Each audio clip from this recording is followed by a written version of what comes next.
Radhe Radhe everyone. तो ये देख सकते हैं आप सब, मेरी तुलसी जी में कितनी सारी मंजरी आ गई है। तो इन सारी मंजरियों को हमें क्यों उतारना चाहिए ये मैं अभी आप लोगों को बताऊंगी। तो आप सब हमेशा प्रदीप मिश्रा जी के प्रवचन में सुनते होंगे कि तुलसी जी की मंजरी अगर तुलसी जी के पौधे में रहती है तो उनसे उनके ऊपर भार बढ़ जाता है। तो इसलिए हमें उन्हें हल्का करने के लिए उनकी मंजरी को तोड़ देनी चाहिए।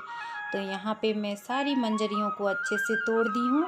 और इन मंजरियों का क्या करें, तो आप चाहे तो इसका माला बना के, और नहीं तो अगर माला नहीं बना सकते हैं तो ऐसे ही आप विष्णु भगवान जी के पास, ठाकुर जी के पास, लड्डू गोपाल जी के चरणों में ऐसे समर्पित करें।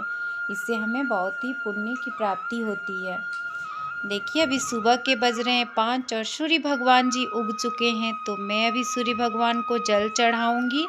सूर्य भगवान को सुबह के 4 से 6 के बीच जल चढ़ाना बहुत ही सर्वोत्तम माना जाता है।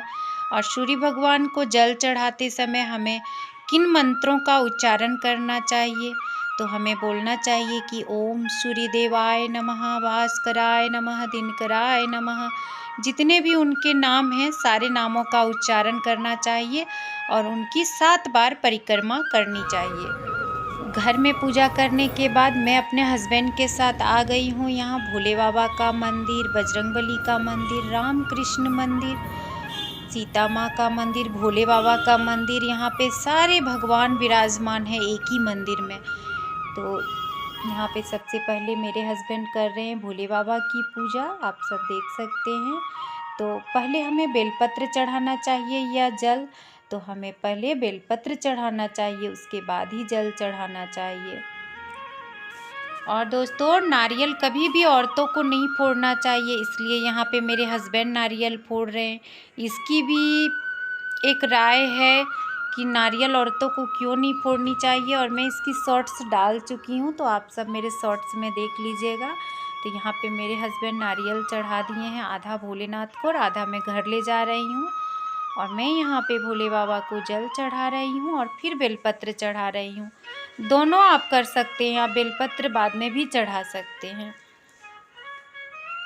ऊपर में जो कलश है वो भोले बाबा की पुत्रियों का स्थान है। तो पूजा करने के बाद हमें आरती ज़रूर करनी चाहिए। तो यहाँ पे मैं सारे भगवान की आरती कर रही हूँ अच्छे से, मन से। आप चाहें तो ज़्यादा देर तक भी बैठ के पूजा कर सकते हैं, चाहे तो 5 मिनट में भी पूजा होती है। पूजा करने के बाद ऐसे आंचल फैला के भोले बाबा से अपनी मन्नत मांगे तो वो तुरंत आपकी मनोकामना पूर्ण करेंगे। और अंतिम में 3 बार ताली हमें ज़रूर बजानी चाहिए। आप में से कौन कौन बजाते हैं 3 बार ताली? कोई नहीं बजाते हैं। तो देखिए लौटते टाइम हमें क्षण भर बैठ ज़रूर जाना चाहिए और बैठने के बाद भगवान को प्रणाम करके ही वापस आनी चाहिए। तो देखिए दोस्तों मेरी पूजा पाठ हो चुकी है और मेरे घर के दरवाजे पे एक गाय आई हुई है। मेरे दोनों बच्चे नानी घर चले गए थे, जो अभी लौटे हैं नानी घर से, तो आते के साथ दोनों बच्चे गाय को रोटी दे रहे हैं। दरवाजे पे गाय को रोटी देने का भी बहुत ही बड़ा नियम है और फल भी है। दरवाजे पर गाय का दर्शन मात्र से ही मोक्ष की प्राप्ति होती है दोस्तों। तो हमें गाय को ज़रूर रोटी खिलानी चाहिए।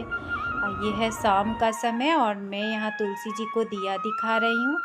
जो भी कोई तुलसी जी को शाम के समय दिया दिखाती हैं उनका सुहाग अमर रहता है। आज की वीडियो आप सबको कैसी लगी कमेंट में ज़रूर बताइएगा। अच्छी लगी हो तो लाइक सब्सक्राइब ज़रूर कीजिएगा। मिलती हूँ कल की वीडियो में, तब तक के लिए बाय बाय, राधे राधे।